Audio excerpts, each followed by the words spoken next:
Okay, live. We're live? Yep.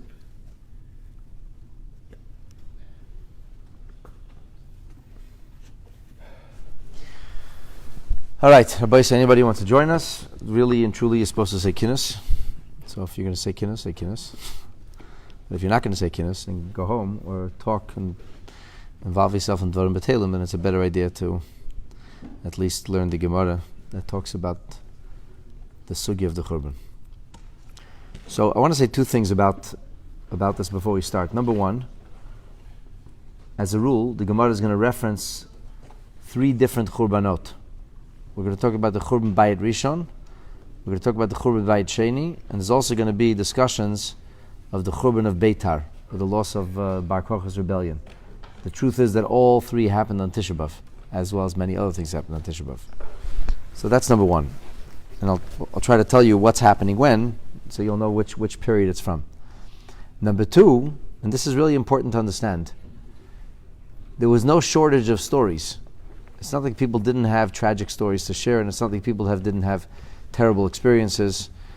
This is not really different than the Holocaust. And the Holocaust is 70 years ago, and there's still volumes being published and manuscripts being written, and still people who are sharing their stories. So when we're talking about the stories of the Churban Beis Mikdash, there are many, many stories. And I would imagine that at a time, many, many of these stories were preserved in one way, shape, or form. But this is Torah. So we're studying Torah now. And the difference between reading just stories and studying Torah, which stories are important, it's important to know history. When you learn Torah, you make a bracha of Berchus HaTorah. And the point is that Torah is eternal. All parts of Torah are applicable in every time and in every place. And the fact that the Chachamim chose, of Yochanan specifically, but the Chachamim chose these stories as the paradigms of destruction, these narratives becoming the, if you will, the illustration of what the Churbanot represent. Bepashtos, simply stated, it has to be that these stories contain with them the eternal lessons, the recurring themes, and the ideas and ideals that we have to continue to learn for posterity until Mashiach comes, hopefully today, and puts Golus and Churban to bed forever. That's just, I think, a little bit of a preface.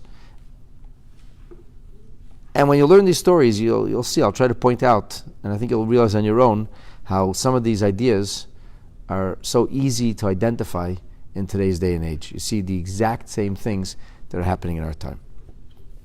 So we're going to pick up today's narrative on Daf Nun Zayin Amud Aleph, page 57a. The Masechet is Gitin. The Perek is called Hanizakin. It's colloquially referred to as the Sugya of Rabbi Yochanan, because it starts off 2 pages earlier with the teachings of Rabbi Yochanan. That immediately follows a Mishnah on page 55. And here, the Gemara is going to be talking about the destruction of a place called Har HaMelech, which we believe was destroyed during the time of the second Beis Mikdash. The Gemara now tells the story. Har HaMelech, incidentally, is the area around Yerushalayim. So it's an area, probably what the world calls the West Bank today.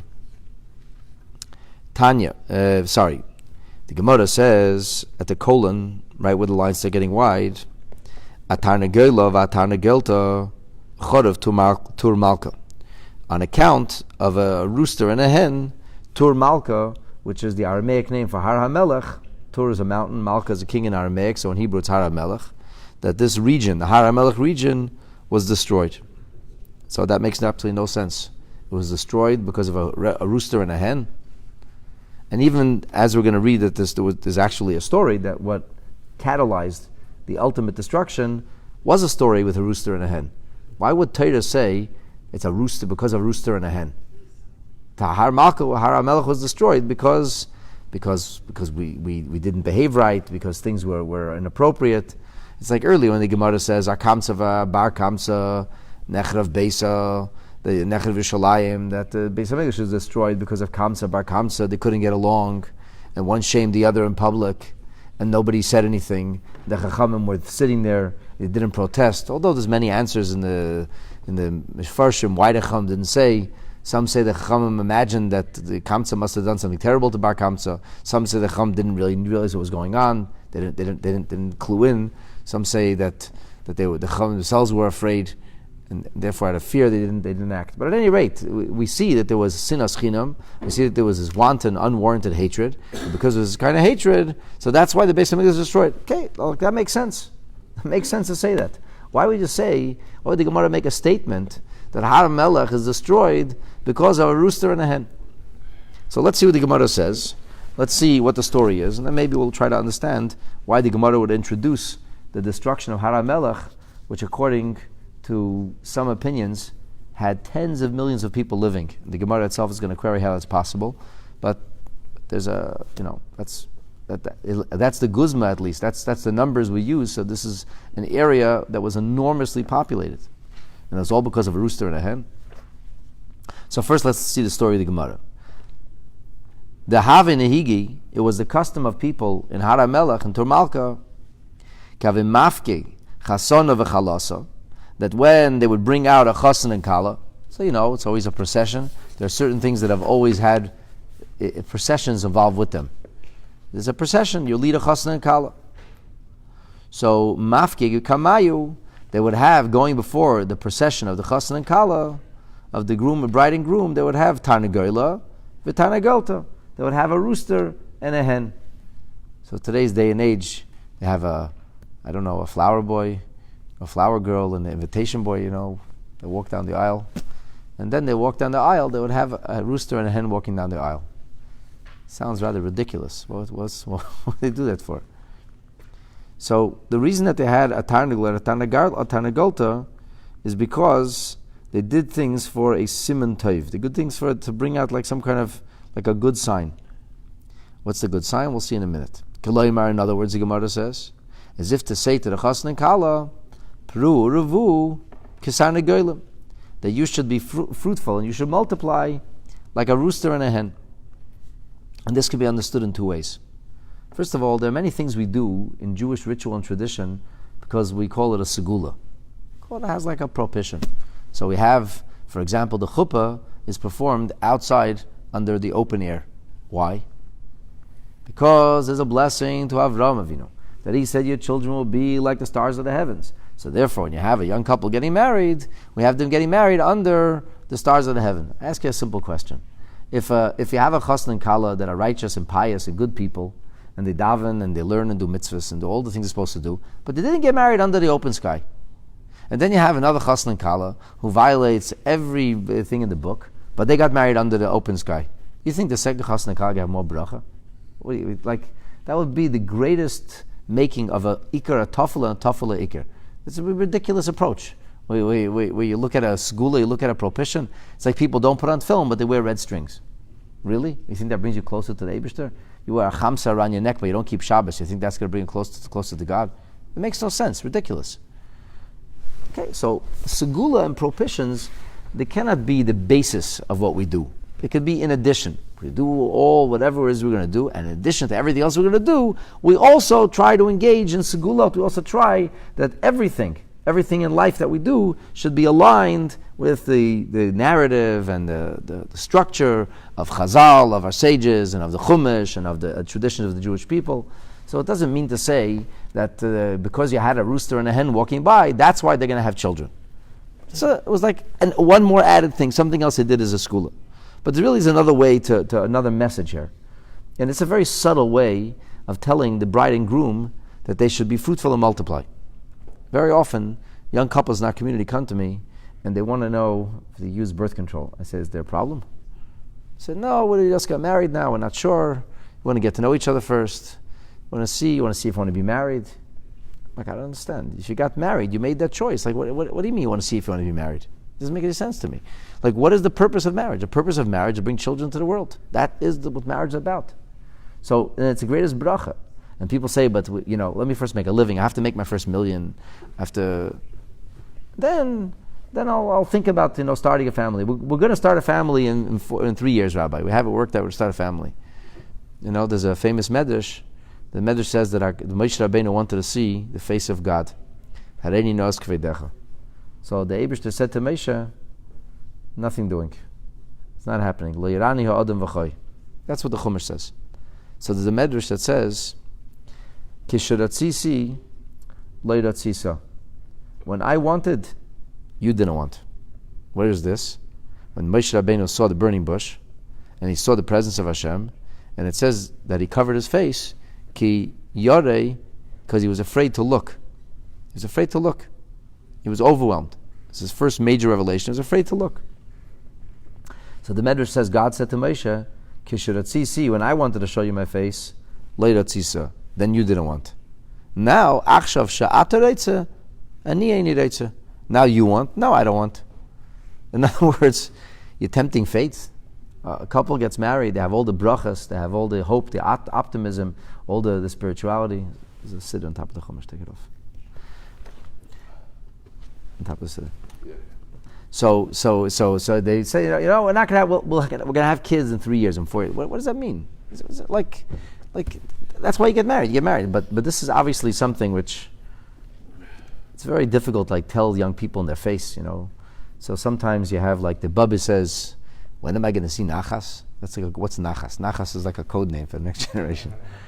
So, and the Gemara elsewhere says that everybody knows why a chassan and kala get married, but somebody who dirties his mouth and speaks about this in a public way, like the kind of ridiculous speeches that that best men make at weddings. So he said, this is even if you have 70 years of goodness promised, you could lose it to being menavel peh, from speaking in a vulgar way in a public fashion. It's not appropriate. You don't speak. Vulgarity and Judaism are not a good match. It's not like French fries and ketchup. It doesn't go together. So we don't want to be vulgar. But at the same time, it could be there was young people, just like young people today. We think young people today, young people then were different. Saying the same klipa, the same shtus, nothing has changed. It's the same recurring ideas, same problems. And people could say, the future is not so certain. I don't know what tomorrow's going to bring. Maybe we don't want to have so many children. We'll have a few children.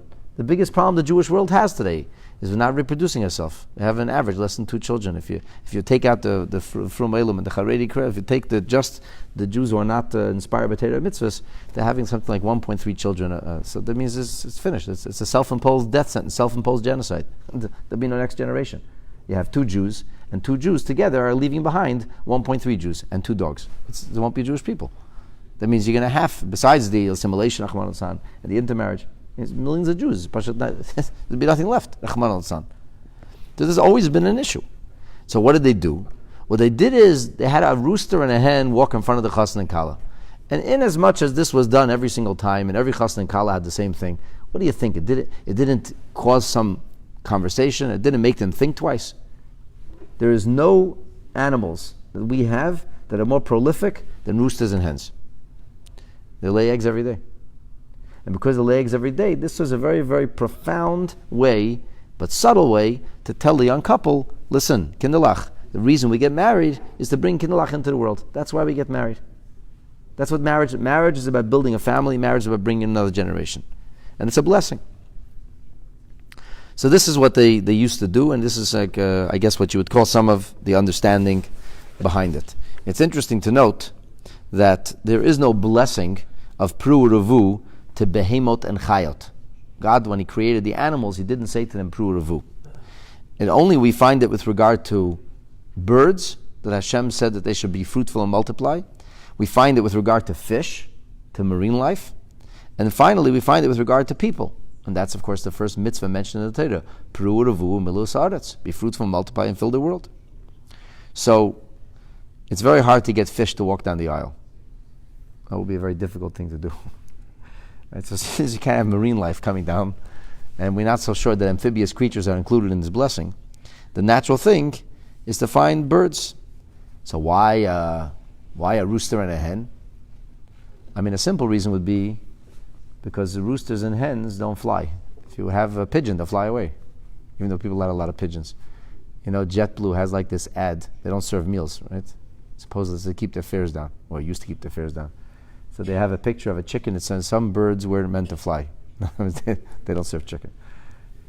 But the thing is like this, that it's brought down with regard to kaparas. In the Chuvas HaGoinim it says that the reason that we use a chicken for kapara specifically, besides this, the straightforward thing, is because it can't be a korban. A chicken was not one of the animals. A pigeon was a korban. A turtle dove was a korban.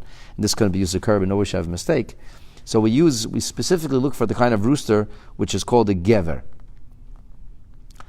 And in fact, the crow of the rooster, the crow of the cock, is called krois hagever. So since it's called a gever, and how do you say a man in Hebrew? Gever. Yeah, very good. So there's gever and gever. So it says in Shuvas Hagenim about the kaparas, it says you should have gever, tmuras gever. Right? Because you say the kapara is my exchange, a gever instead of a gever. So since we have to have a gever instead of gever, so that's the reason the Maharsha says that's why they specifically use the concept of the rooster and the hen. And the rooster and the hen, of all birds, there are some birds that lay eggs once a month, some birds that lay eggs even more rarely.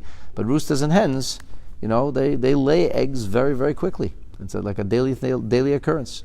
And that was the message to the young people, then and today. So what happened? The Gemara tells a story. Yoim Echad, one day, when the Jewish people of the local area of Tur Malka were going for this wedding procession, and they had a chicken and a rooster and a hen, doing a little dance or marching in front of the Chassan and Kala. Havakacholef Gunda Duremoi.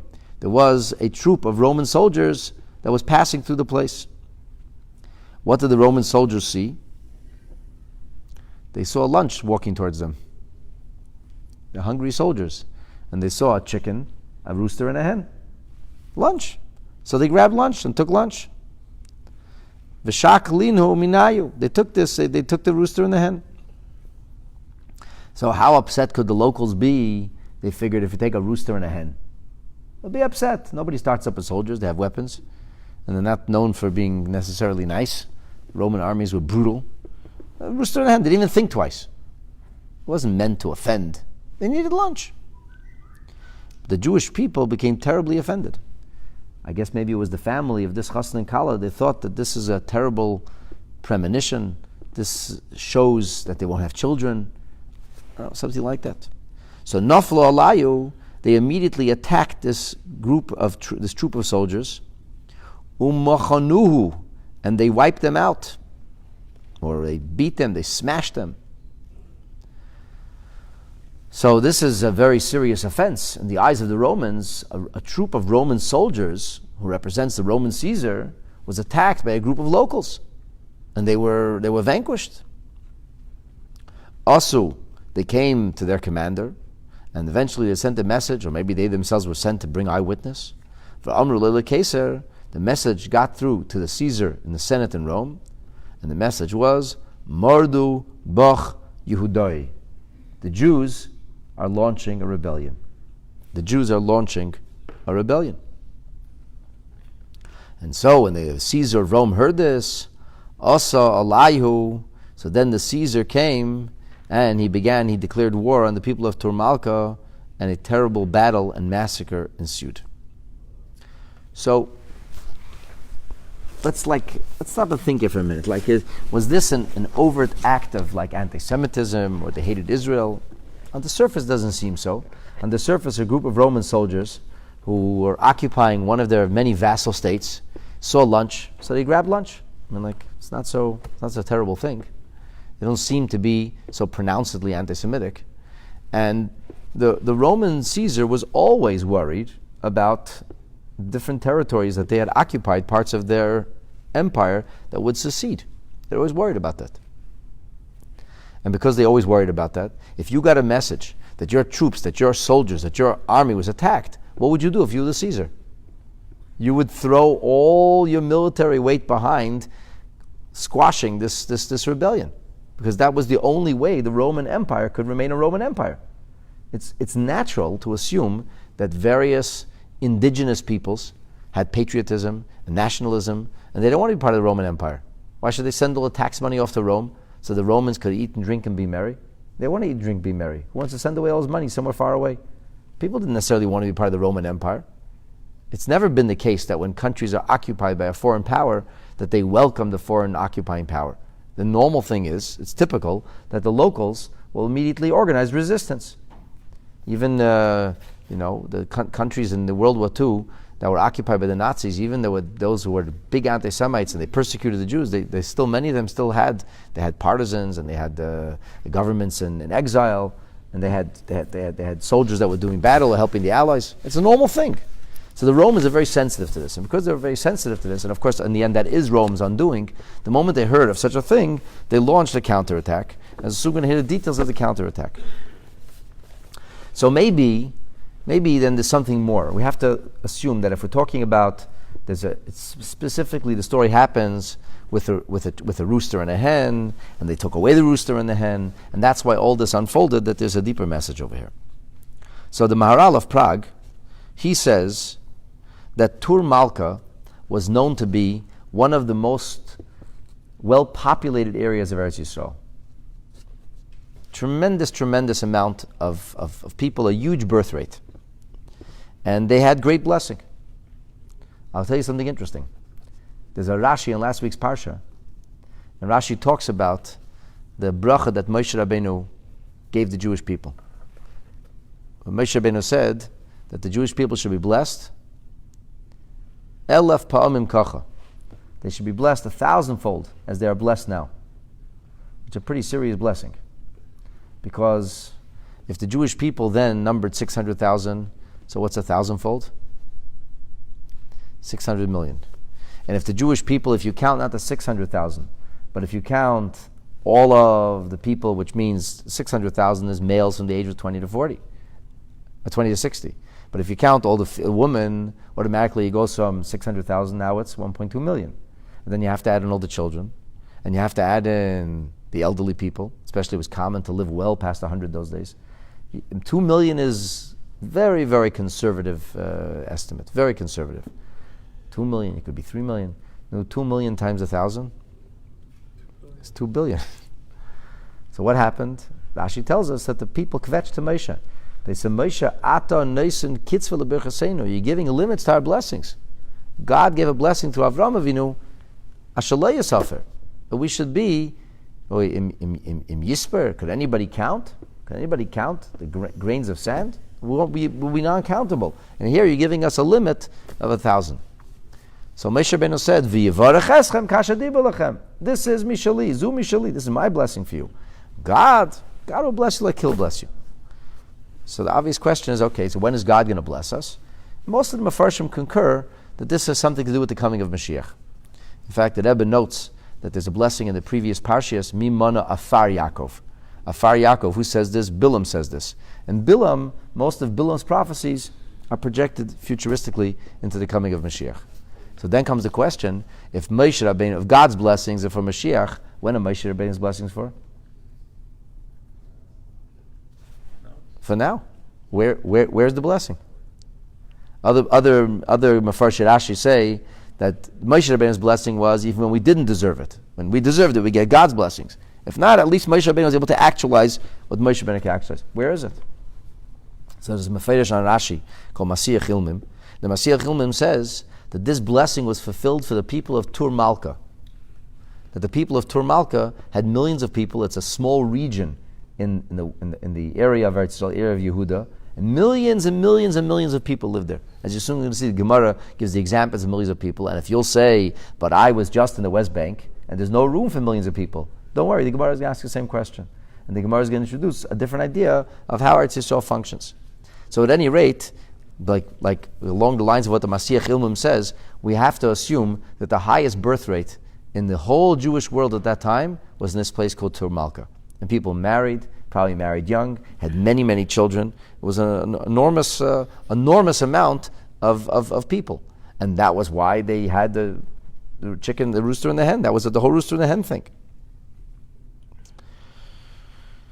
So since that's the kind of city it was, the people of the locals, when they saw the Romans grabbing the rooster and the hen, they didn't think they're just grabbing lunch or a rooster and a hen.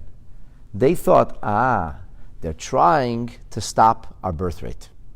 They're trying to inhibit the growth of the Jewish people. They believe, and the Romans are very superstitious people, the Romans believe that the reason that we have such a large population is because we have roosters and hens that are walking before the chassan and challah. And they saw this as an attack on their values. And that's why they flipped out. That's why they attacked the Roman soldiers, which was not necessarily a smart thing to do. And the truth is, Maharal says, it's quite possible this in fact was true. It's quite possible. And the Maharal says, we have a famous pasuk in Yecheskel, where he says, Imla hecharava, that they were filled by destruction. Who was filled? So the Gemara in Pesachim tells us, and Rashi quotes it on Chumash actually, that the enemies of the Jewish people, do you know when they succeeded? Do you know when their cities filled up? Their cities filled up and they succeeded when Israel was destroyed. And we have this idea that when the brachas were given to Yaakov and Esav, the brachas given to Yaakov, it says, Zeh comes and neifel. When one rises, the other falls. So the enemies of Israel, they arise from our falling, from our destruction. And in other words, Rome was trying to usurp this blessing. They were trying to redress or redirect the blessing that the Jewish people had this incredible prolific nature, and they didn't necessarily deserve it. They weren't so righteous. So the Romans thought by taking away the chickens, the rooster and the hen, they'd be able to redirect the brachas, the blessings towards them, that they should multiply in that fashion. It gives you a little bit of a background. So now we understand what this was about. Ultimately, this was an ideological struggle, that the Romans wanted their population to increase, and the Jewish people had tremendous population increase. And this bothered our enemies. Our enemies couldn't stand the fact that we were populating and that there was going to be so many Jews. They were hoping that once they destroy the Jewish people, take away independence from Israel, strip us of our wealth, drain all of our money with taxes and tribute, so eventually the Jewish people would just collapse. They would slowly fade away. And they would break our pride and break our birthright. And this would ensure them success. It's interesting to point out that the Iyun Yaakov says, the Medrash tells us, and it's brought down in the Gemara also, Asida isha leilid b'chol yom. The Medrash Tillim says, it's Medrash Eicha, that in the end, when Mashiach will come, people will give birth. It will be a daily event. You won't have to wait 9 months. It says instead of 9 months, Tzemach Tzedek writes in his Haggas and Eicha, there'll be 9 hours. A 9-hour pregnancy. Can you imagine? You get married, you go to sleep at night, you wake up in the morning, you have a baby. No vomiting, no nausea, no nebuch schlepping around, the woman has all the pain of pregnancy. No, Mashiach comes, none of that, it's all going to be positive. And of course, how do chickens or how do hens deal with the fertilization? They pop out an egg the next day. Right? It's like a daily. So the Iyun Yaakov says this was actually even a futuristic reference. It wasn't just a reference to now, but it was also like showing the idea of what Am Yisrael hopes for. And therefore, when the Romans attacked this was something that they took very, very personally. And it's quite possible that this, in fact, was what the Romans were out to try and destroy.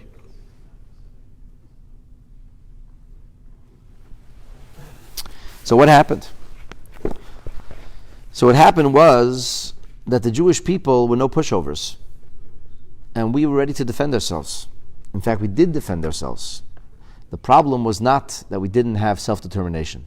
The problem was not that we didn't have military prowess or might. The problem is that we lacked faith and loyalty to Hashem. That was the problem. And in the end, as you'll see, that was our undoing. The Gemara tells now a story. The Romans came and attacked Har HaMelech. Havabahu, there was amongst the enormous population of Har HaMelech, there was a person who was called Bar Deroima. Bar Deroima was a person who, as we're going to see, was a very powerful individual, a huge military success. The Gemara uses terminology which we have to assume is somewhat exaggerated.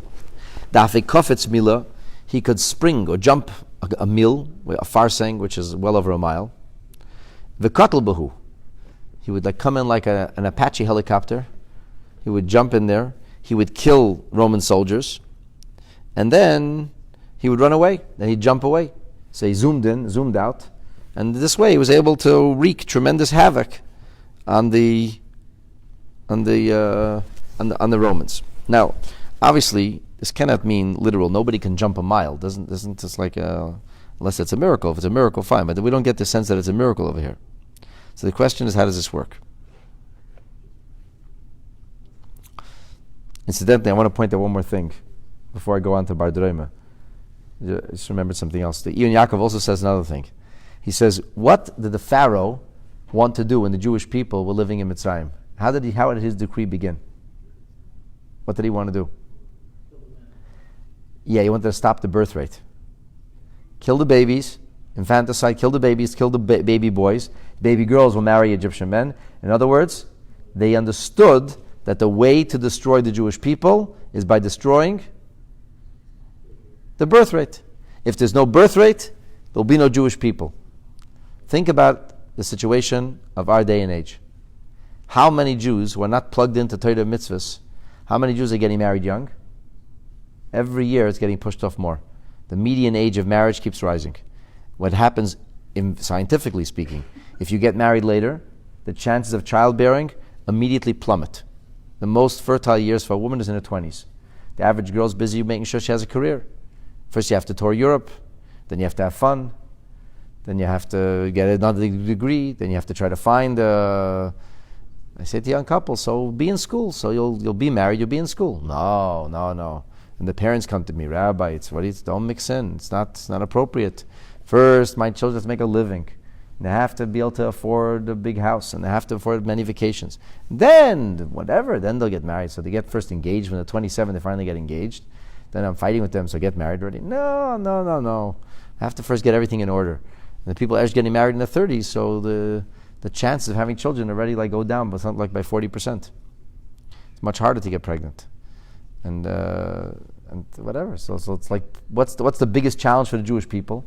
The biggest challenge for the Jewish people is marriage, birth rate, building families, and this is an issue that's getting worse by the year, if not by the month. So this is maybe why the Gemara includes the story. The Gemara wants us to know that even Jews who didn't have such great faith in Hashem, because you're going to see Bar Dreima was no great believer. In fact, he sounds very much like some of the modern people who say, we can do this by ourselves. We don't need God's help. Sounds very much like modern secular movements that deviated from Yiddishkeit. And Bar Dreima was, for all we know, the average kind of citizen living in Har HaMelech. He wasn't the exception. He wasn't an anomaly. He was probably a regular guy.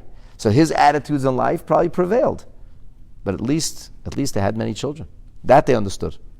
And the Romans were plotting, they felt, to try and take away their birth rate. And that's why they felt that they took away the rooster and the hen, it was all a plot to begin to set in motion the same thing that the Pharaoh had set in motion. At any rate, moving ahead to Bar Dreima. So Bar Dreima is jumping a mile and killing the Romans and so on and so forth. So first of all, why is he called Bar Dreima? So the Mefarshim say that Darom is what direction? South. So why do we call him Bar Dreima, son of the south? So we say because which direction is associated with south? Right or left? We usually face east. Kedem, front is called east. So if the kedem, if the front is east, Acher, Ma'ariv is called the back. If the front is east, and that's because that's where so if the sun rises in the east, if you're facing east, what's the south going to be on? On your right. And the right, for most people, I understand there's a minority of lefties, members of my family included, but we say when somebody's a lefty, they're just in the right mind. Their left is the right. But the point of right is because most people, the Torah alapi haroiv tedaber, Torah speaks about majority, so the majority of people are righties. The idea of the right, which hand is quicker? Which hand do you think David Copperfield does his magic with?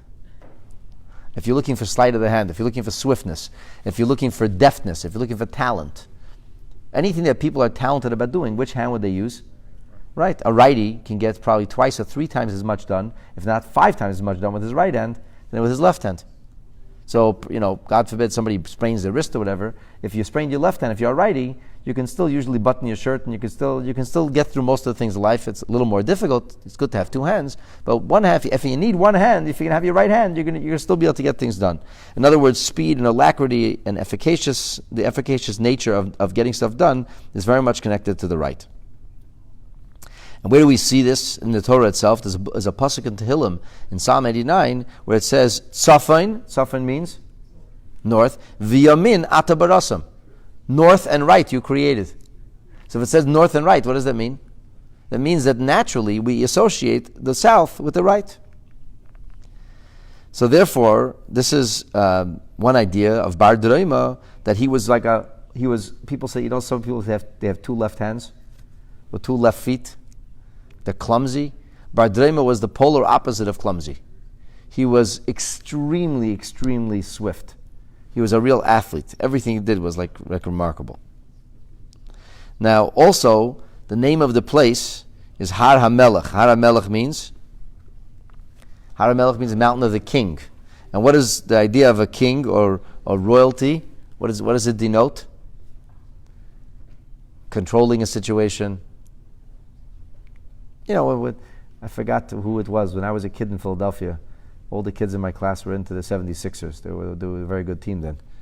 There was one guy that used to call him the king. I forget who it was. It was Julius Irving. Julius Irving, see? The stupidity stuck in my head from almost 40 years ago. He was called the king, right?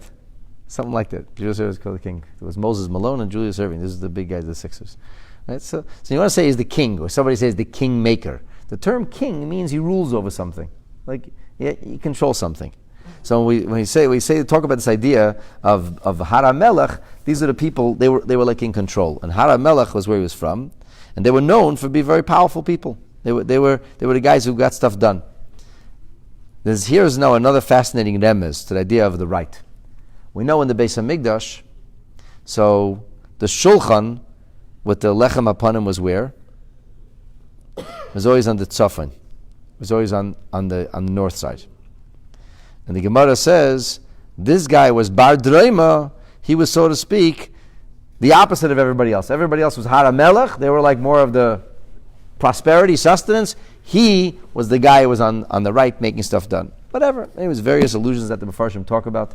The bottom line is, the Gemara uses what we would call newspaper numbers on steroids. The Gemara uses euphemism, frames of speech. The Gemara is trying to make, like I say, the guy has lightning speed. What, does anybody have lightning speed? It's impossible. It's not possible for anything that has mass to travel at the speed of light. If anything would travel at the speed of light, the mass would be vaporized on the spot. It's actually a technical impossibility. The only way that light could travel at the speed of light is because it has no mass whatsoever. And the moment the light encounters even what's particles of dust or whatever else it is in the atmosphere, the speed of light slows down and goes down in half. Because the moment light has to bend, all of a sudden it's going in half. And that's light with no mass. Even when there's no mass, the moment it has to bend, already the speed is halved. So we're talking about a person has lightning speed, a tank that has lightning speed. It's ridiculous. Nothing of mass could have lightning speed. So it's a euphemism. Obviously, it's a euphemism. Only people today could use euphemisms. The Gemara is a way of speech. The Gemara is like life itself, a figure of speech. So this Bar Dreima was really quick. And the bottom line was, he was so quick that they couldn't fight him. And he was literally, single-handedly decimating the Roman army. So the Gemara tells an unbelievable story. Shakle Keser Lesage. The Caesar took off his crown. I don't know, I imagine it was like one of those wreaths made of gold or silver or something. The Ois Ve'ara, and he placed his crown on the ground. Why did he do this? Why did he put his crown on the ground? It's a strange thing to do with a crown. It's not where a crown belongs. So he did this as a preface to a speech he's about to make. Who's he going to speak to? He's going to speak to Va'amar, he said, Riboine da'al mekulei, master of the entire universe. Who is he speaking to? To God, to Eibishter. So he's speaking to God. What did he do before he spoke to God? He took his crown off to show respect and humility. And he put his crown on the ground to show that he holds himself as low as the ground before Hashem. Like we say in our davening, V'nafshi ka'ofer lakol tiyah. This was an extraordinary expression of bittul.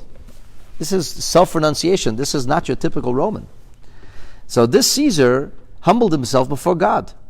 He acted out his humility, and he spoke out his humility. And he said, Master of the universe, inichalach, if only this is appropriate before you, lo timsere lahu gavra, do not give me over, do not have my army destroyed single-handedly by one person. L'didei u'lemalchusei. For me and for my whole kingdom. Because if one person would destroy a large segment of the Roman army, the word would get out, and people would have no fear of the Romans, and half of what they did was marketing. They terrorized everybody. Everybody was terrorized, start up with the Romans. Once people would lose their fear, so then there would be attacks, rebellions would break out everywhere. An enormous amount of the Romans' control of their empire was creating this image of brutal regime that you'll be terrified to start up with. So don't give me over in the hands of one person. So if it's a fair battle, we lose. Okay, it's a fair battle. In other words, what is the Caesar saying? He didn't say we shouldn't be destroyed. It's remarkable. The Caesar didn't say we shouldn't be defeated. He said, even if we are going to be destroyed from heaven, even if Hashem said that the Roman Empire, it's time for the sun to set in the Roman Empire. Okay. He said, but don't do it in such an embarrassing way. Don't rob us of our dignity. Let's go down fighting a real country. This is terrible.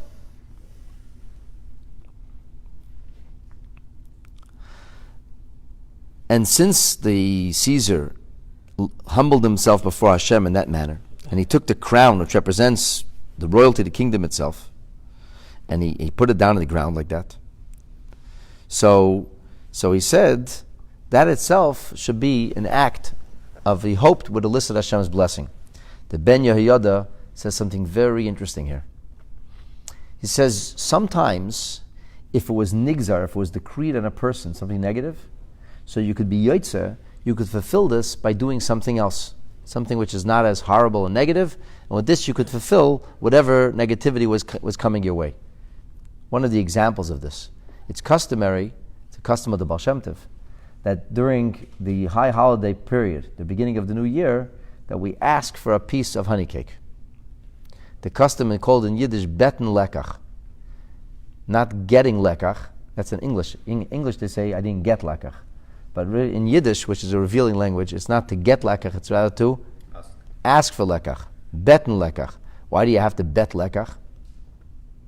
You bet lekach because you say, in case it was decreed upon me that this year I should have to beg for my food, I should fulfill it with this asking for a piece of honey cake. It was decreed, shine. And that itself is meaningful. A person comes and humbles himself, have to ask for a piece of food. This is why it's customary on Shabbat when whoever's at the head of the table cuts up the lechem mishnah, not to hand the challah into somebody's hand. I'm sure you've been to many families where they throw the challah across the table, but they put the challah down. Why? Because to give the challah into somebody's hand is a sign of poverty. If somebody's receiving, and especially since this is ritualistically important and symbolic, so to give the lechem mishnah into somebody's hand is considered to be an inappropriate thing. But the once a year we actually do want to get it in our hand, and we're even supposed to ask for it first, is by bet lekach. So the Ben Yehoyada says this Caesar was clearly pretty spiritually minded for Roman Caesar. He seems to have tremendous humility before Hashem, and he was a believer, and he even was doing like Yiddish things. He said, okay, if it's decreed that Rome should be shamed, I'm taking the crown, I'm putting it on the dust. I'm putting the crown on the ground. And I'm begging Hashem, he said. I'm begging Hashem, we shouldn't lose our dignity. We shouldn't be destroyed by a single person. Nobody will believe this. We'll lose face entirely. So what happened? Said a Roman Caesar prayed. So what? Shouldn't the prayers of the Jewish people be more efficacious? Shouldn't they be heard by Hashem more quickly? And the answer, of course, is yes. The problem is, tragically, when we exchange blessings. The blessing of Yaakov is the blessing of Hakol Kol Yaakov, the blessing of our powers of verbalization, our powers of prayer. And what's the blessing of Esav? The blessing of Esav is military prowess, his hands. That doesn't mean that we shouldn't defend ourselves. And we're very proud of Chayei Tzvagan Al Yisrael. And the Rebbe said that the soldiers who go out to defend the Holy Land, Eretz Yisrael, that they have the schus of Mesiras Nefesh B'Royal.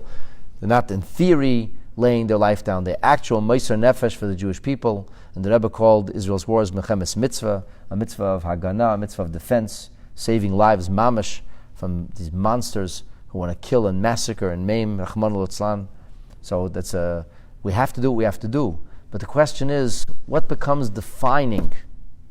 What defines us? In the Middle Ages, what defined the exemplary qualities? What did the Western world lionize in the Middle Ages? The knight in shining armor, the jousting, who could wield the lance, who could do valor on a battlefield. That was the currency of the population. This is how your chips went up. This is how your value went up if you're a warrior. And for Jewish people, while this was going on, when most of Europe was illiterate and didn't know how to read an alphabet, what were we doing? Every single child went to cheder. Even children who weren't terribly smart or had probably the equivalent of ADD and couldn't learn so much, at least till bar and bas mitzvah, they were learning. And whatever, a bar mitzvah boy would go become a shoemaker, a tailor, whatever he became afterwards, but everybody knew how to read at least. The literacy rate was over 90%. And for us, what did we lionize? We lionized not the battlefield, but rather Milchamta Shel Torah. We lionized the battles of Torah. Being able, as you would say in the Western terminology, that we would succeed at the debating team, not at the boxing team. And this is where we were great. Yes, we have to defend ourselves, and we have defended ourselves, and we should defend ourselves, but that's not the currency of value for our nation. That's not what makes us a great people. That's not what we look up to. It's not what we pray, I hope my child will be a great warrior. No, I hope my child will be a great Talmud Chacham. Whatever you have to do also. But this is not who we are. There's a beautiful story told about the Mishnah Lamelech. Later became a famous Rav, but in his youth, he was working to make a living. He was doing business with the Ottoman army, with the Turk, the Sultan, in the Ottoman Empire. And for a time, the Mishnah Lamelech, Rabbi Yehuda Rosanas, he actually had to wear a Turkish army uniform because he was doing business with them, working for the Department of Defense. So the story goes that when he was traveling once, one of his travels for the Department of Defense of the Ottoman Empire, he came into a shul to daven, wearing his uniform. And the rabbi was giving a class. The Mishnah Melech was a Goen Adir, unbelievable Torah genius, and the rabbi probably wasn't such a Torah genius, just an average guy. So the rabbi's giving his class, and for the people there it was fine. But the Mishnah Melech knew that he was making mistakes. So the Mishnah Melech started to spar with him. And the rabbi was blown away because he thought this Turkish army officer showed up. They didn't even know if he was Jewish. And all of a sudden, he's tearing apart his class. So the rabbi exclaimed, Safra ata or Saifa ata? Are you a scribe or a swordsman? What are you? I'm confused. You dress like an army officer, but you speak like a Talmudic scholar. So the Mishnah Melech, without batting an eyelash, he said, Safra ana v'saifa ana b'malchamta shel Torah. I am a scribe and a swordsman in the wars and the battles of Torah. And that has always been, for us, this is what we lionize. So the problem is that when the Jewish people started to rely on physical strength and military prowess, when biceps and abs became more important than brains and the blot of Gemara, then we end up in big trouble. When that's what a Jewish child hopes for, that all of a sudden now he wants to do great on the football field instead of great in the yeshiva field, then we have a problem. And this is exactly what happened to our people.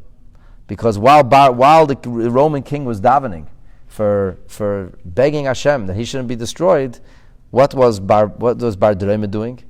The Gemara tells us that there was a tragic end to Bar Derema. Achshalei pumei de Bar Derema. The mouth of Bar Derema caused him to stumble. And he did something highly inappropriate. So, of course, the question is, what do you mean the mouth? His mouth caused him to stumble. If he had bad ideas, if he didn't believe in Hashem, that itself was bad enough. So, it's not so simple. The Mefarshim explain that Achshalei pumei de Bar Derema means because Bar Derema himself, he was a knappe maimin, as they say, a very weak believer. He believed in himself. He believed in self-determination.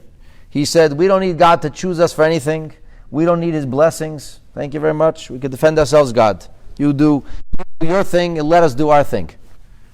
We'll take care of ourselves. However, Bar Derema didn't say it. At least he was ashamed to speak about it. That's what he thought. In his heart, he thought it. And until a person speaks something like that out, until he makes a chilul Hashem in the open, chilul Hashem in your own mind is bad enough, but it's not something that's going to cause Hashem's blessings to depart from the Jewish people. But when he got up publicly, and he said publicly, when he said, Haloi ato elikim zenachtanu, he said, you, God, have abandoned us.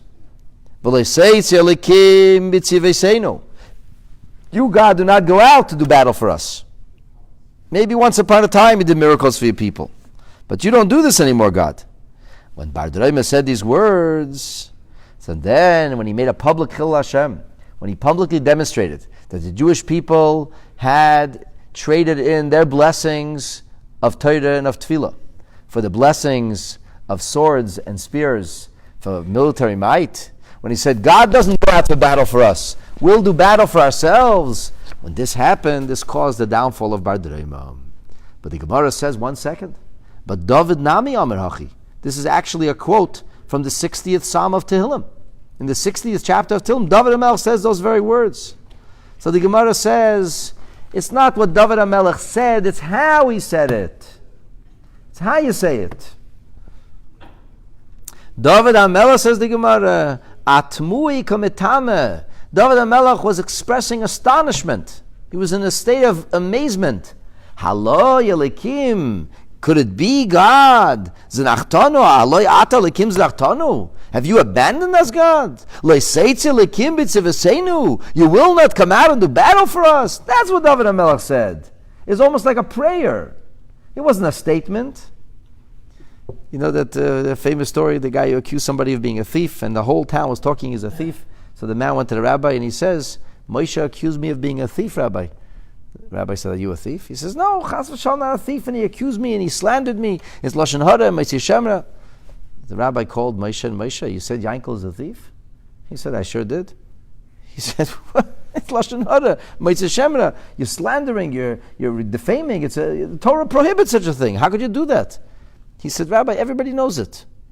He said, well, everybody knows it. Do you have proof of such a thing? Oh, you Rabbi, do me a favor. You're such a holy man. You live in the heavens. We live on earth. Trust me. Everybody knows who this guy is. We all know he's a ganef. Rabbi said, I'm sorry. This is not acceptable. It's not acceptable. It's a violation of halacha. I expect you to go on the Bema before I give my sermon next Shabbos, before I give my drasha, and you, before I start, you're going to say, Yankel is nishkin ganef. Okay. Once upon a time, people just listen to rabbis. What should he do? Comes next week, is a packed shul, and Moshe has to go up to the Bema because the rabbi told him he must. And he pounds on the Bema, and the whole crowd is looking at him expectantly. And he says 5 words. He says, Rabbi Isai, Moshe, Yankel is not a Ganev. And he sits down. Right? It's a world of difference. Depends how you say it. Or as they say in Yiddish, how you sing it. So David HaMelech said the same words. Sure, David HaMelech said these words. David HaMelech was praying, he was crying, he was petitioning the heavens. David HaMelech said to the Beinu Shaleilam, Alei ato lekim z'nachtanu. God in Himmel, he said, God in heaven, you abandoned us. Leiseitzi lekim b'tziviseinu. You're not going out to do battle for us. That's an expression of faith. That's a prayer.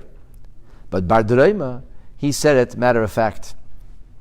He said, Alei ato lekim z'nachtanu. You abandoned us. You don't go out for us. We don't need you, God. We can take care of ourselves. Does not sound reminiscent, Rahman al-Islam, some of the voices that you hear in secular Israel today, Rahman al-Islam, when people say things like this? During the last Gaza war, there was a Frum major who sent out a letter to all of the soldiers, speaking to them about fighting the battles of Hashem. It was a sickening, tremendous pushback. The call was not a theocracy. How dare he say things like this? They wanted to demote him. They wanted to take away his position because he invoked the name of God. Because he told soldiers, my name is Sugya. You talk about morale. You talk about the soldiers. This is who they are. This is who they have to be inspired. This is why we hear these stories. This is the story of Churban. This is the Churban. This is our undoing. So what happened? So the Gemara says that when God decided there was time for Bar Duraima to be finished, he didn't need Romans to help him. Ola Beis HaKisei, he went to the throne room. Well, not really. The Beis HaKisei is a euphemism. The house of the chair is a euphemism for a stool that's used for squatting and people's relieving themselves. Now, in today's day and age, we have these fancy washrooms, as we call them in Canada. We'll have wallpaper, and some people have carpet or beautiful tiles. And of course, there's a lock on the door. And there's no snakes that are slithering around in your washroom these days. But once upon a time, people relieved themselves in what they called an outhouse. It was not a very beautiful place. People didn't spend a lot of time there, like checking out Facebook while they're sitting on the can. They went, they did their thing, and they got out of it as quick as they could.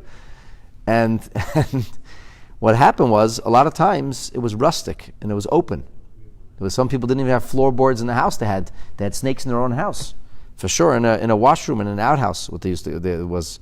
So Asa Droikoina, all of a sudden a snake appeared, and Bar Droima suddenly saw a poisonous snake poised to strike him. So what happened is Shamte Lekarkashe. He dropped his gut, or other would say that this ripped open his spleen or his kishkas. Anyway, he dropped his gut. The snake ripped open his gut. I'm not sure what happened over here. The bottom line is noch nafshe. Bar Drema was fast, but when he was squatting, not faster than a snake. And that was the end of Bar Drema.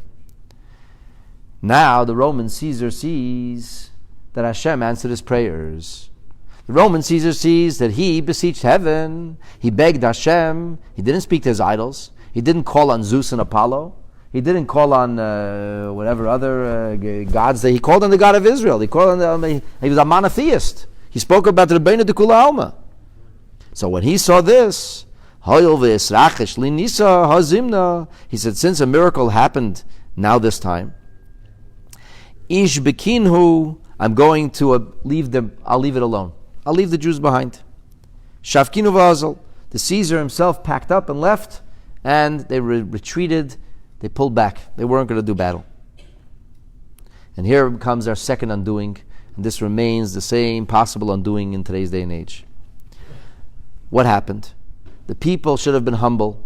They should have thanked Hashem for the miracle. Nobody knew exactly what happened. They lost their strongest fighter, and somehow all of a sudden the Romans decided to leave, pick up and leave. But instead of expressing themselves humbly before Hashem, they began to celebrate. V'achlu v'shasu, and they ate and drank. But the eating and drinking was not eating and drinking of celebrating before Hashem.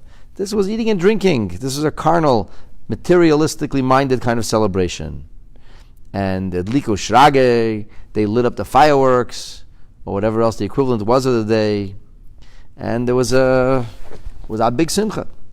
And there was so much light, so many torches, and so many flames, and so many fires burning, ad the ischaze bilyoina de gushpanka barachoik mila. And this, of course, could be a euphemism again, but you could pick up a narrow seal, a bula, we call it. They found today, archaeologists keep finding these bula, these signet rings, are the seals of people, famous people lived in the ancient time. And the bula is an imprint. They make it. People used to wear it as a ring. And they would make an imprint. That's how you would like. It's like today you do a fingerprint on your iPhone. In those days, this was your fingerprint. You would press the bula down, and that would be embossed with your sign. I guess you have the Chotam HaMelech. Chotam HaMelech, correct. It was not only a melech though. All kinds of people had. You also have ID when you go to the bank. You also have a password. People do business. So this was their Chotam. This is their Chotem. This was their sign. So the people had their sign, and this was a very small thing. The bula sometimes could be it's like half an inch, 12, 13 centimeters, 15 centimeters, very small.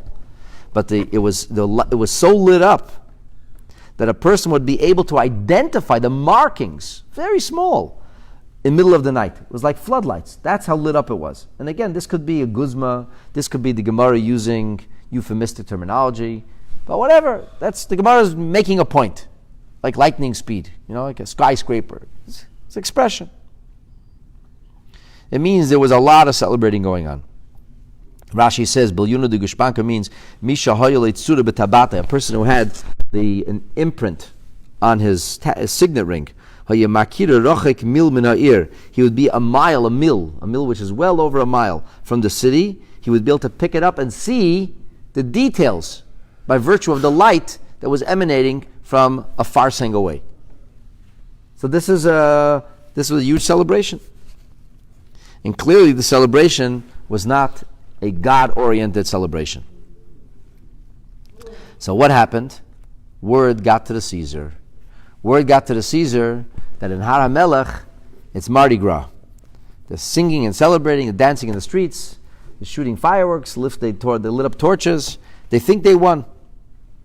Omar, now the Roman got really offended and really angry. He said, Michada kachadu be Yehudai. The Jewish people are mocking me. They're laughing at me. Oh, in that case, Hadarasa Layu. And the Roman Caesar turned right back around and redirected his armies to go back to the land of Eretz Yisrael. Maybe he even didn't leave him in Eretz Yisrael, Yehuda. He went right back to Tor Malka, and now he was going to exact a devastating kind of punishment. This wasn't going to go over well.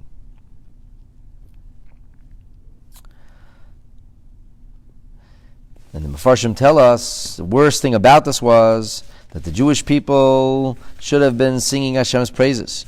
They should have taken this opportunity to pack the shuls and say Hallel and thank Hashem. And instead, what did they do? They went into the streets to have a song and dance. And this, the Maharsha says, was considered to be a terrible chet, a terrible sin. And because it was a terrible sin before Hashem, that's why the Roman took it personally. The Roman didn't take it personally, that's why he destroyed them. Because it was offensive to Hashem, that's why the Roman took it personally, says the Maharsha. And therefore, he says, the Jewish people make a mockery of me. I will declare war all over again. And he did. And now the Gemara tells us the terrible, tragic end, the consequence, the end result. Omar Rabbi Asi says, Talas Mea Alfi Shlifei Saifa. The Roman armies came with 300,000 soldiers, with 300,000 swordsmen, with drawn swords. You know how the ancient armies would do war? You know how a swordsman with drawn swords? They would attack either by foot or on horse with their swords drawn. And they would be 1,000, 2,000, 3,000 waves of thousands of people with drawn swords, and they would simply continue with their drawn sword until they overran whatever it was they were facing. Now imagine to yourself, what could you do to that? You could fend off one soldier, a second soldier, a third soldier. It's a human wave with drawn swords. And everything will be sliced. Everything will be stabbed. Everything will be killed. It's impossible. It's literally a human wave of a food processor. Endless blades. Thousands of blades. Tens of thousands. Hundreds of thousands of blades. It's impossible to survive. And nobody survived. Ailulu Tormalka, the Tempik Tormalka, the Kotla Bei Telasa Yeme. They went literally razor ripping with their swords. For 3 days they butchered the population. 3 days and 3 nights continuously. Maybe there were soldiers changing off. One group of soldiers went to sleep. The next one came out with their swords. Somebody went to eat. The next one came out with the sword. There was butchery, horrible butchering going on for 3 days and 3 nights. That's how big Har HaMelech was. And it was so big that Ubechad Gisa, Hilule Vichinge, in one part of Har HaMelech, one part of the province, they were still singing and dancing, thinking the Romans left. Hani Bahani. Part of the province was being massacred and slaughtered, and the other part of the province was still rejoicing that the Romans left. They didn't even know the Romans came back. So now, this is the story of how they were destroyed. The Gemara now will bring psukim from Eicha that we say also speak about the destruction of the people of Har HaMelech, the most populous, probably in history, the most populous area, the most populous province of Jewish people ever in history.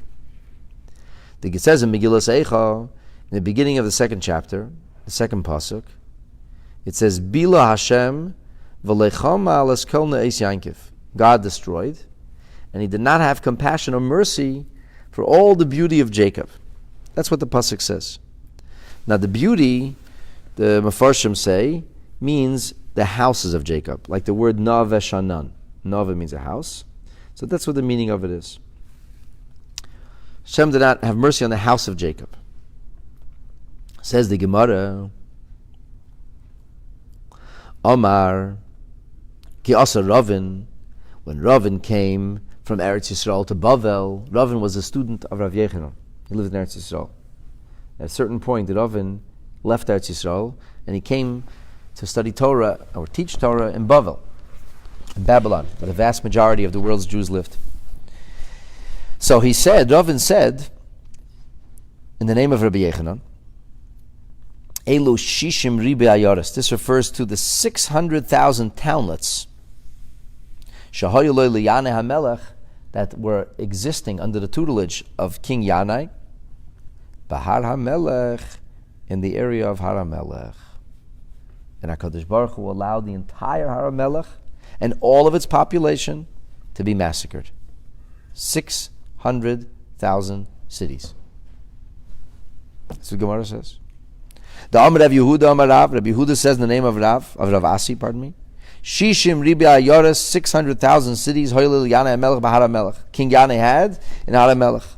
V'chol achas v'yachas, in each one of these 600,000 cities, Hoyuba Ki Yetzim Mitzrayim. It had in it 600,000 people. Chutz Mishalish, except for 3 of the cities. Shahayu Behen, that they had Kiflai, 1.2 million, twice the amount left out of Mitzrayim. Ve'elohein, the Gemara lists now the name of 3 cities, Kfar Bish, Kfar Shechalayim, and Kfar Dichraya. So I guess you hear they were real cities. It's not Atlantis. It's not mythological cities. They're real cities. The cities that people actually, they have names of these cities. And if you're going to have the question and say, how could this be? It sounds patently impossible. The Gemara first talks to us about the names of these cities. And you'll hear that not everybody was such big tzaddikim in these cities. They merited extraordinary blessing, but they weren't so righteous. And that's actually what the Mashiach Ilmim says in his commentary on Rashi at the end of the first reading of Parshas Devarim. He says they got the blessing of Moshe, even though they didn't deserve it. The blessing of the Rebbeinu Shalom, that comes to everybody. That's a special blessing. That's when you deserve it. This blessing came even when they didn't deserve it. So the Gemara says, what's Kfar Bish? What does it mean, the city of Bish? Now Bish in Aramaic means bad, by the way. City of bad, or the bad city. So Gemara says, these are people you would never ever get an invitation at. They did not allow strangers into the house. They had houses with big gates and dogs. No strangers allowed. And for Jewish people, that's bad.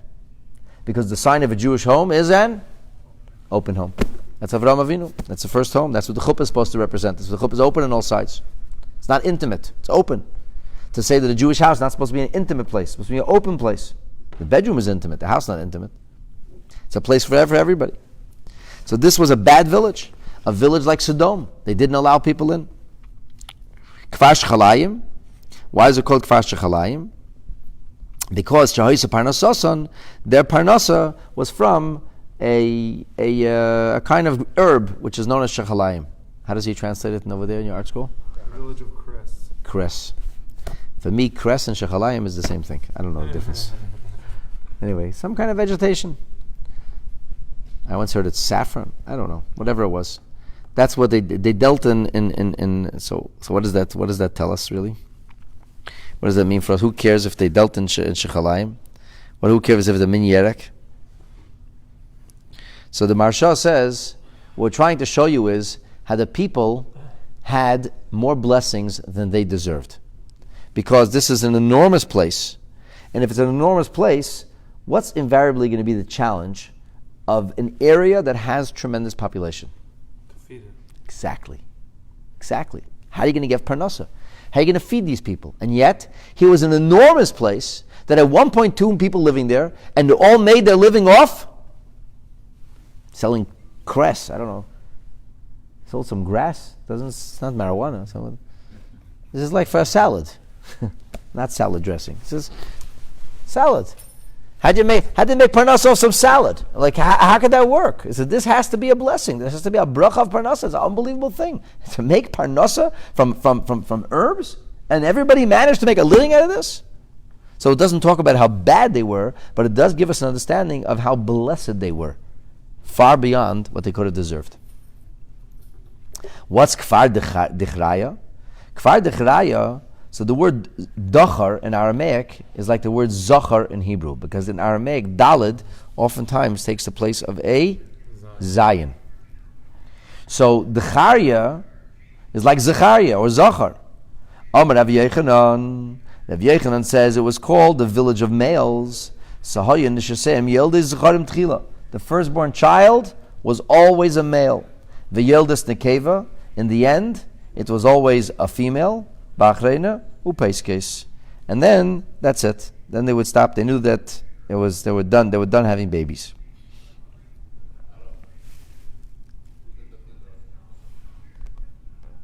Somebody listening to the radio out there?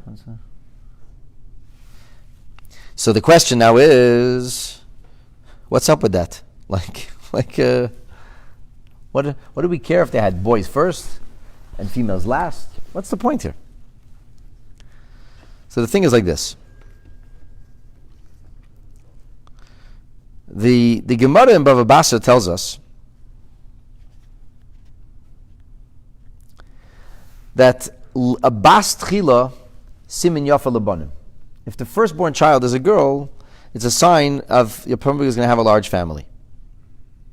And the Gemara is trying to say here that even though the firstborn in these families was always a male, nonetheless, they still did not diminish from their blessing. So there's this propitiation, this idea that when you have, a female first, it's going to be a large family. Male first, maybe not such a large family.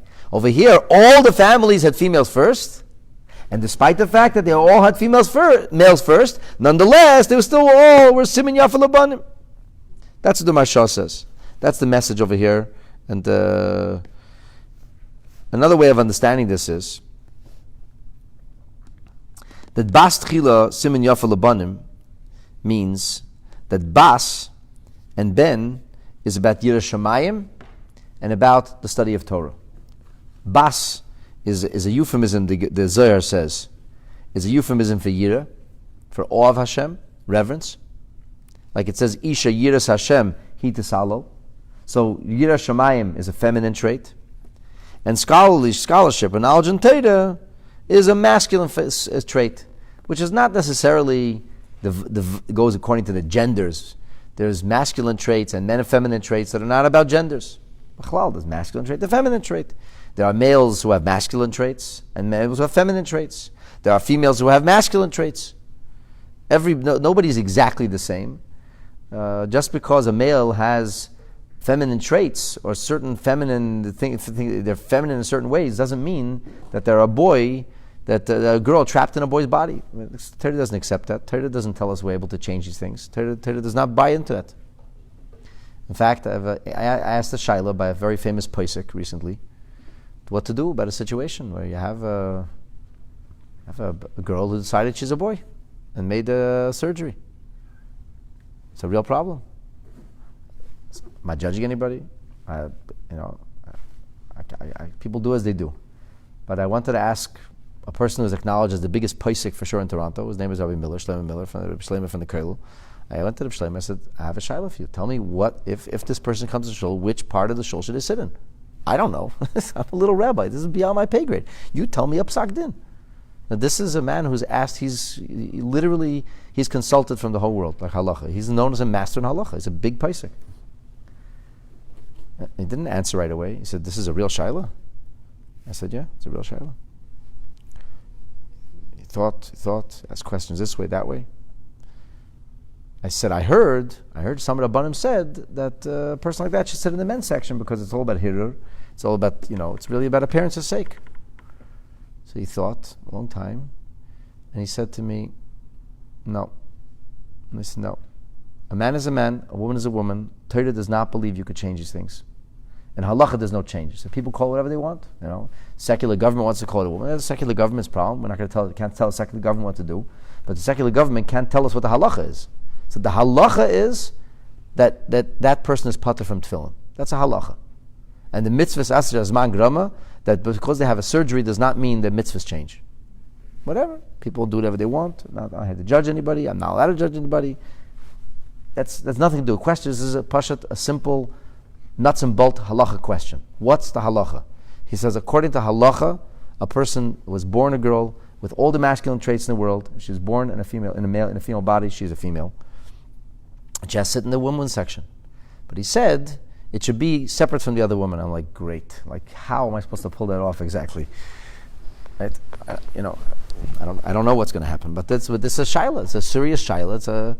So we have the concept of masculine and feminine. It's not only a gender thing. It's not a gender thing. There are males who are more masculine in nature. They're more refined. Maybe they cry a lot. I don't know.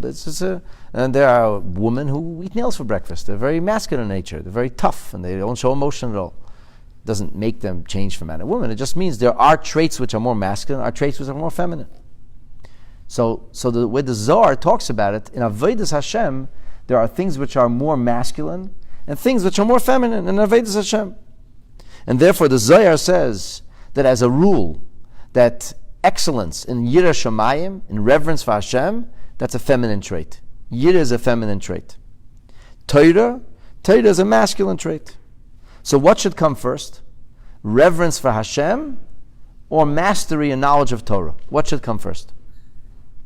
So the Mishnah in Pirkei Avos tells us, Kol sheyiras chetay kedemes l'chachmasay, anybody who starts with reverence for Hashem and then approaches Torah study, chachmasay miskayemes. That wisdom is enduring. In other words, from a Torah perspective, which is the kind of wisdom that we are impressed with? Which is the kind of wisdom that we revere and look up to? Academic excellence means nothing to us. Because for us, Torah is not simply a question of knowledge, but Torah study is an act of homage before Hashem. It's an act of avodas Hashem. And because it's an act of avodas Hashem, because it's an act of serving Hashem, the Torah that's considered to be holy, the Torah that's considered to be sacred, is the Torah that's preceded with reverence for Hashem.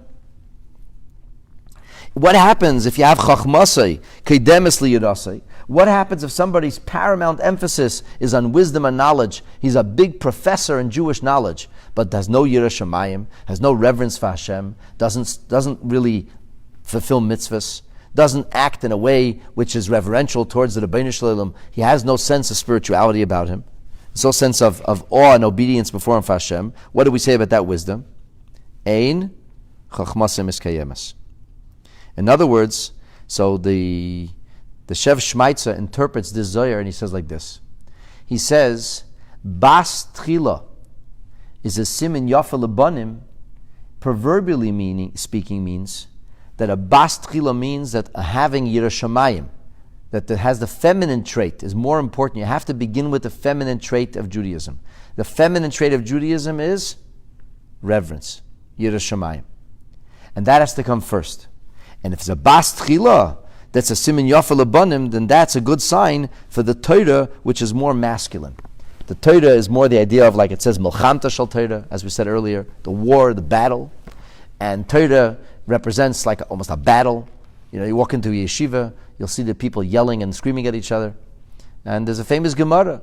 The Gemara tells us that it's not like every other argument. Every other argument, they argue, they yell and scream at each other, and they end and remain acrimonious towards one another. However, here the Gemara says, Naso oyavim zelazeh. They become beloved to one another. The more they yell and scream, the more beloved they are to one another afterwards. Why? Because they're mevakshe ha'emet. They're looking for the truth. It's not about self-aggrandizement. It's not about me winning the argument. It's about what is the pshat in the Gemara. What's the truth? We're all looking for the emet. And if you're looking for the emet, who cares? It's not about me, it's not about you, it's about emet. So who in the end, once we figure out the truth, once we finish arguing about the Sugya, we figure out what the Gemara is saying, we're all happy. So the fighting comes before, but later when we become friends. But it's a masculine kind of thing. It doesn't mean only men can study Torah, it just means it's a masculine trait. So therefore, he says, the pshat in the Gemara here is like this. That this city, the first came always, what was always born first? Boys. The boys. What always came in the end? The girl. The girl. He says in this city, they emphasized not reverence for Hashem, but rather learning. Learning without Yiras Shamayim. So what about reverence? What about closeness to Hashem? What about obedience? What about awe? They said, haktichkin chainik. You have to learn. We believe in learning. Learning. For us, the currency is learning. I don't care about Yiras Shamayim, Shmira Shamayim. Davening is not important to us. You have to learn. As long as you learn, everything is good. This is reminiscent of what the Gemara says why the first Battie Mikdash was destroyed. One of the reasons that's given, Al Shalei Berchu B'Teira Tchila. They didn't make Berchas HaTeira. They learned Teira, but didn't make the bracha of a Teira. What does that mean? That's a sin? You learn Teira, but don't make a bracha? The answer is yeah, that's a big sin. When you learn Teira, and you think of Teira merely as an academic exercise, and you don't understand that it's the Rebbeinu Shlilam's Teira, and you don't study Teira with a sense of awe, and a sense of reverence, and a sense of holiness, then that is a mockery of Teira. That's a rebellion, that's sedition against Hashem. And that will not stand. So what was this Kvar Decharia? This was a village of big scholars, but no Yiras Shamayim. Scholars who they learned Gemara, but they didn't keep Shabbos. You know, my Zayda, Alav Hashem, told me that his father was a Talmud in the famous Slobodka Yeshiva. And he left the Slobodka Yeshiva together with the Rosh Yeshiva. The Rosh Yeshiva is a man whose name was Baruch Ber Leibovich. The Baruch Ber was the star pupil of Reb Chaim of Brisk. All of his Torah he was the biggest chassid of Reb Chaim. He taught chassidim how to be a chassid. He was so loyal to Reb Chaim. Everything is so in Reb Chaim. In fact, all Reb Chaim shiurim on the Gemara we have from a Baruch Ber shiurim. Reb Chaim wrote very little. Early in the years he wrote for himself, but really he wrote his Chedushim on the Rambam. But the shiurim in the Gemara, this is the Birkas Shmuel, the shiurim of Baruch Ber. And Baruch Ber was the Rosh Yeshiva of Slobodka. And he left. Do you know why he left the yeshiva? Because in the Slobodka yeshiva, there was Bachrim who learned Gemara and smoked on Shabbos. Because the emphasis became only about learning and without Yiras Shamayim. And so he selected 10 Bachrim that he believed had Yiras Shamayim, and he took these 10 Bachrim and he left Slobodka and he went to a village called Kamenetz and he opened a new yeshiva in Kamenetz. My El Tazeh was one of those 10 Bachrim. His Chavrusa was another one of those 10 Bachrim. His Chavrusa became the Baruch Ber son-in-law. His name was Reuven. Reb Reuven Grazovsky. Reuven Grazovsky later he survived the war, and he became the Rosh Yeshiva in Torah V'das, but he didn't live very long. He passed away very young. So this is, I don't know who the other 8 Bachrim were, but I always heard from my Zaydi that his Chavrusa came to when my Zaydi got married, Elta Zaydi got married, Aryeh Leib, so then Reuven came to the wedding, and the people weren't happy. They had another mouth to feed. He married the daughter of the Rav of Balbirashak, which is a city near Vilna.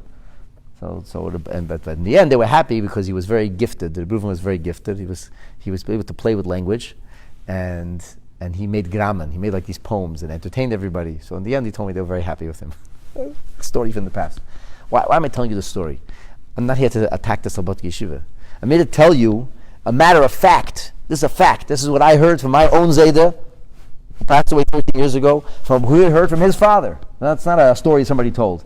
That in Delita, which was the citadel of learning, that there was places where they learned Torah, and there was no Yiras Shamayim. They smoked on Shabbos, Rachmana litzlan. Pashat Chil Shabbos, straight up Chil Shabbos. They learned Torah, excellence in Torah study. That's a huge problem. That's not okay. And from this comes the downfall. This is for the next generation didn't keep Shabbos or learn Torah. My Zayda had a cousin who escaped before the war. His son became a world-renowned cardiologist. So he loved the Gemara, but he didn't necessarily keep Shabbos. Not in Slobodka, and certainly not afterwards. And he came to America, and like so many Eastern European Jews, as they sailed into the harbor, into Ellis Island, the tefillin went overboard, the Shabbos candles went overboard, the tzitzis went overboard. It's a Naya Medina, it's a new life, and we'll forget about what was. And I can't tell if they threw a tefillin overboard in the East River, but the family did not remain observant at all. So my father told this to me actually. The cousin said he met these cousins by his wedding. They came to his wedding. He said, I I remembered learning Gemara. It had such a geschmack in it, he said. It had such a geschmack. It was so, I wasn't observant, so I didn't really care about Shabbos then either, but I loved learning Gemara, he says. So I decided, he's getting old, I have free time, I should go back to learning Gemara. He said, I bought a Shas. I started learning Gemara. He said, after 2 hours, I said, leave me alone. I have no patience. I have no patience anymore. I never went back to learning Gemara, he said. The point is that it's possible that there should be limud HaTorah, Rachmana litzlan, heaven for a friend at Yiras Shamayim. And that's a terrible thing. And so now we know what's this village. The Gemara is speaking to us in code. The Gemara doesn't want to tell it in a vulgar way that people study Torah with the Yiras Shamayim. The Gemara says, Kfar Dechaya, a village. Now we understand what kind of village. So we see here a village where, so to speak, all three things went wrong.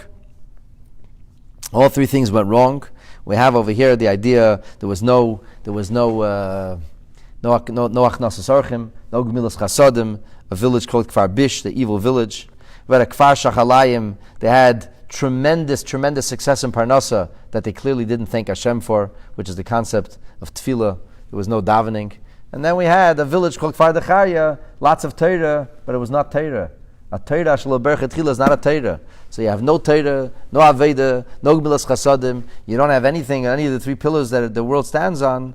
And Rachmana litzlan, these people did not make it. And everybody in these villages was massacred. The Gemara says, give me a break. Amar Ula. Ula says, Lididi Chazali, I saw this place. I saw it myself.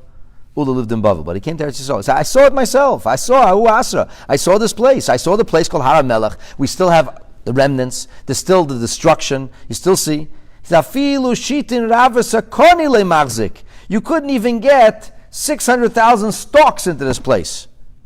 You couldn't plant 600,000 stalks of wheat there. You're telling me there was 600,000 townships there? With populations that like, ridiculous. He says, impossible. Amalei Hahu Tzaduki LeRabbi Chanina. So a Sadducee who didn't believe in what they mislabeled rabbinic Judaism, he didn't believe in the Chachamim. He believed only in the Bible, in his own interpretation of the Bible, their own interpretations. So this sectarian who had gone away from Torah Judaism, has always been the case, by the way. We always have sectarians who went away from Torah Judaism. And many times they had more money, more fame, and bigger populations. And what happened? And they disappeared. Their children either became Bali Tshuva and came back to Yiddishkeit, or they intermarried and they simply faded away from the face of earth. But those days are very powerful. So the secretarian says, so you tell us that the Gemara is holy and the Chachamim are sacred and every word is Torah. He says, look at this. Shakure mashkirisu. They're a bunch of liars. It's all hyperbole. It's a bunch of baloney. It's not true. They use verbiage which is totally off the walls. They talk about 600,000, 1.2 million, 600,000 villages. Impossible. You yourself saw that the facts tell a different story. Now, the fact that the Gemara brings this question, the Gemara uses all kinds of guzmaot. The Gemara uses sometimes tall tales or hyperbole or language, highfalutin language, which is impossible for us to fathom. And the Gemara doesn't come along and say, how could such a thing be? That there was Rav Bar Bachana was so fat that when he put his stomach next to the other fat chacham, that a whole flock of sheep went underneath their fat stomachs. I mean, it's impossible to conceive of this. How are they able to walk? The human fat doesn't even store itself that way. So that's, you could say, a guzma. You could say it's a mashal. The Gemara is giving us a metaphor. But here, the Gemara emphasizes that the Ula came along and he said, Ula took this Gemara seriously. And he said, Ula said, it doesn't ratch up, it doesn't hold water. It can't be. I saw the place. And the Gemara further records that a sectarian came along, a Tzaduki came along to Rabbi Chanina, and he said to Rabbi Chanina, you see, the Gemara lies. Your rabbis lied to you. And you put such faith in them. And you assume everything you say is holy and good and true. It's not true. Amalei. So the Gemara tells us that Rabbi Chanina responded to this Tzaduki. And he says, yes, it is true that at the present state, when you look at this piece of geography, it is impossible to conceive that 600,000 townships or 600,000 megacities should be existing in these places. You're right. It is, at present, it is impossible. However, you should know about the land of Israel that it's called Eretz Tzvi Ksivba. It's called in the book of Daniel, Eretz Yisrael is called Eretz Hatzvi. What does that mean, the land of the deer? Israel has more deer than any other city, country, or province? I don't know about that.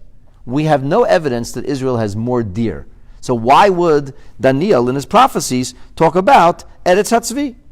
Clearly it's a metaphor. So what are we bringing up the metaphor of a deer? When you talk about people, and you say that people are blessed with the speed of a deer, or that they should have zrizut, alacrity in their service of Hashem. Okay, now I know in Naphtali, ayolo shlucha. Naphtali is a gazelle set loose. Naphtali is a gazelle set loose? I thought he was a person. Of course he's a person. He's a person who acts with tremendous light-footedness, tremendous swift nature, and the Gemara talks about this, and many Midrashim and Chazal talk about the virtues of Naphtali. And then we have the famous pasuk in the Chumash in Parshas Vayechi that says that really he blessed all of them.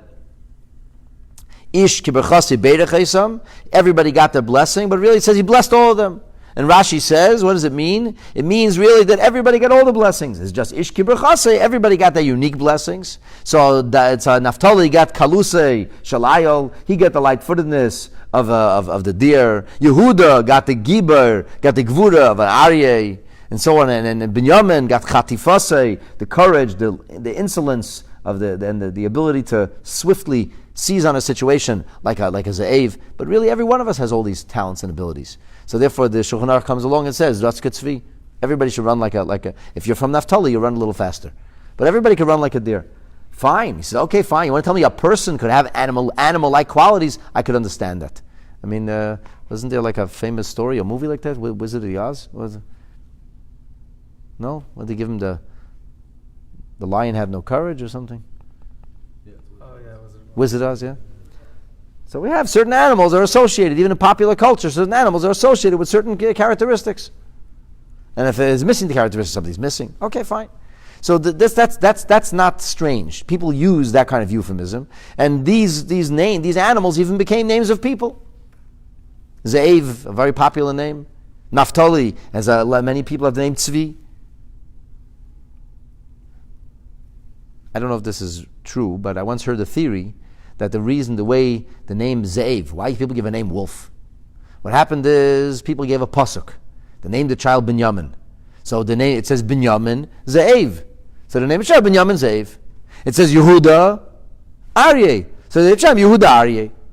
And then the child's name Naphtali. Instead of Naphtali, the pasuk Naphtali Tzvi or Ayola. So they said Naphtali Tzvi. Give me the name Naphtali Tzvi. And what happened in the world of Ashkenaz? If you have a grandparent that's alive, you don't give a name of a grandparent, right? So what happens if you had, let's say, one Zaydi's name was Naphtali Tzvi, and one Zaydi's name was Naphtali, and then the Zaydi Naphtali died, Zaydi Naphtali Tzvi died, and you want to give now a name for the child. So what name could you give the child? Just Tzvi. So now he's a just Tzvi, and then it became Tzvi Hirsch, and then somebody else's name was his. And by kid, his name is Hirsch, or his name is only Label. I have no idea if that's true, but it's a cute theory of how these names evolve, where somebody would give only a Yiddish name or only an animal name. But these names represent characteristics. But how do you call geography the name of an animal? That makes absolutely no sense. How can a geography be a certain animal? What makes an animal unique is its movement. The difference in animals and vegetation is vegetation stays in one place and animals move. And animals have characteristics. They interact. The lion is fearless. The lion has strength. He attacks with strength. The Ze'ev, he attacks with insolence. He's a brazen actor. But geography doesn't move. It's geography. So how can I have a name of an animal? So the Gemara asks, what does this mean? And the Gemara's response is, just like the deer, his skin cannot contain his flesh. It can't contain his flesh. What does it mean it can't contain his flesh? It means when you skin a deer, the deer's skin is very soft. It doesn't get hard and brittle. It remains soft, but it shrivels and shrinks anyway. And it's impossible for the deer skin to expand. When you look at the deer skin that's no longer of a deer, that's taken from a deer, it immediately loses its elasticity. So other animals are not so elastic to begin with. And the skin is the skin. Maybe the skin shrivels a little bit. But you can conceive of how the ox's skin wrapped around his belly. But the deer skin shrivels. It literally shrivels. And you look at this deer skin, and you look at the meat of the deer, which by the way is kosher, and you don't understand. How did this belly ever fit or have that kind of skin wrapped around it? What's the answer? Well, the answer is it's not alive. It's not alive. When it's dead, it shrivels. So the Gemara says, Kach Eretz Yisrael, so too the land of Israel. Bizman sheyesh v'noleha, when her dwellers are upon her. Who is the dwellers of Eretz Yisrael? Not when people live in Eretz. People living in Israel is no good. When the children of Israel live in Israel, when Yisrael lives in Eretz Yisrael. So then what do we have? Ravcha, it expands, it's elastic. In the land of Israel, the geography literally, physically expands. However, when the Jewish people are not living in the land of Eretz Yisrael, Gamda, the land shrivels. Let's take a look at Rashi. Rashi says, Ahu Asra Hara Melech. And he says, I saw the place. It can't contain. It's not possible. It's not physically possible. You can't argue with the facts. These are not statistics, fake facts. These are real facts. This is ground, earth, soil. You can't argue with geography. So he says, Mishakrisu. Mishakrisu means they lied to you. The Chachamim told you that they have a tradition, and this is recorded in the Gemara for posterity as a part of Torah, that there were 600,000 cities. It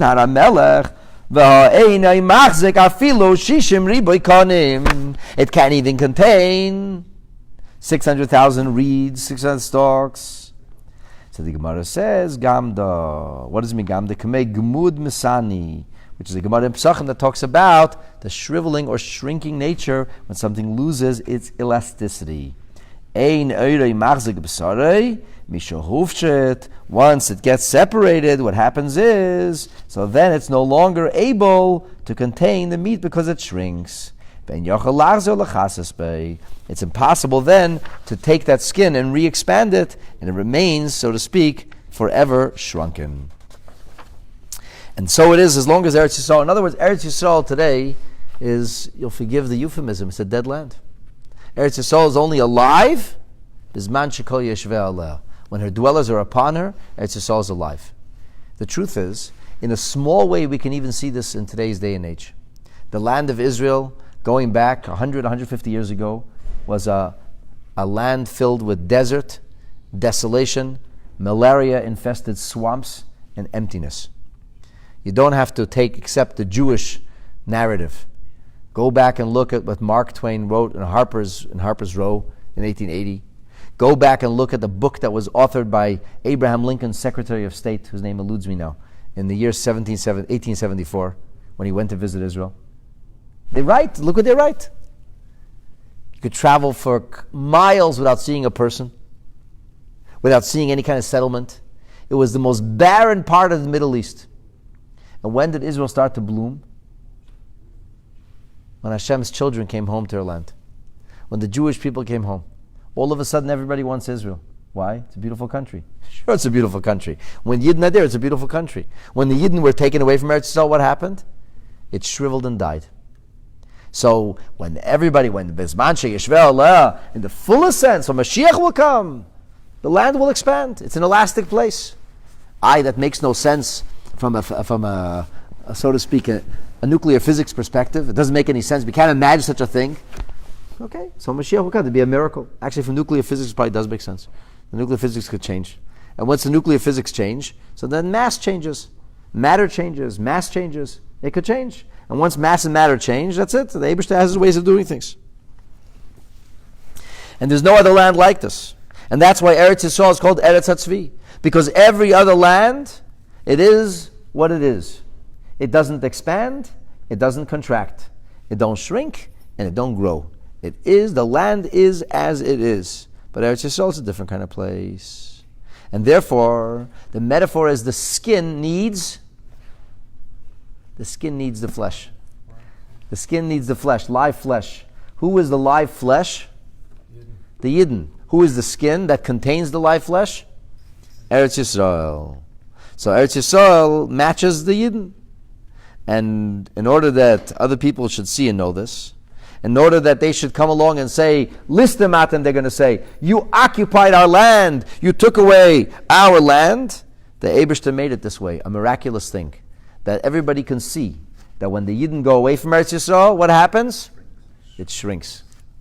Even today we saw how it was nothing. A desolate, barren, empty wasteland. You would think people would be honest with themselves. You know the truth. You know that before Klal Yisrael came back to Eretz Yisrael, it was an empty wasteland. What Palestine? What country? You have to be insane to buy into this stupidity. No king, no currency, no language, no custom, no government, no etiquette. The Arabs living in Eretz Yisrael are no different than Arabs living in Jordan. They have the same customs. They have the same faith. They have the same anthropology. They have the same DNA. What's the difference between a Jordanian Arab and an Arab who calls himself Palestinian? I call it Fakistinian. What's the difference? Nothing. Arafat, the symbol of Palestinian nationalism. Yeah, born in Cairo. The whole thing is a fake. The whole Arafat's a KGB forgery. The whole thing is a fake. And it would be, if people would be honest with themselves, you look at Eretz Yisrael, the facts, you could see photographs, pictures, what Yerushalayim was in the end of the 19th century. You could see what the land was. You can read it. We know it. It's open. And yet, the world makes itself deaf and blind. And they say, listen to him. So the Eibishter made this special. There's no other land like that. That when its children leave, the land simply shrivels. And Eretz Yisrael is like that. And so it is. That's why HaKadosh Baruch Hu made it, that the land should shrivel. That's why this unique quality was given to Eretz Yisrael. So it should be so obvious to the whole world. But unfortunately, despite all of this, it's not. This is how the Ben Yehoyada explains why Eretz Yisrael has the unique quality of being the Eretz HaTzvi. You had a question? No? Okay. I'm going to take a 5-minute washroom break. But please don't run away, okay? Just take a quick break. So let's use the washroom quickly. Don't run away. And everybody out there on Facebook, I don't know how many people are watching now, but I know what happens. I close the thing down, and all of a sudden everybody runs away. I'll come back in 5 minutes. In 5 minutes we'll continue, and we'll learn the next fascinating piece of Gemara. You want to just hit the end so we can just hit end.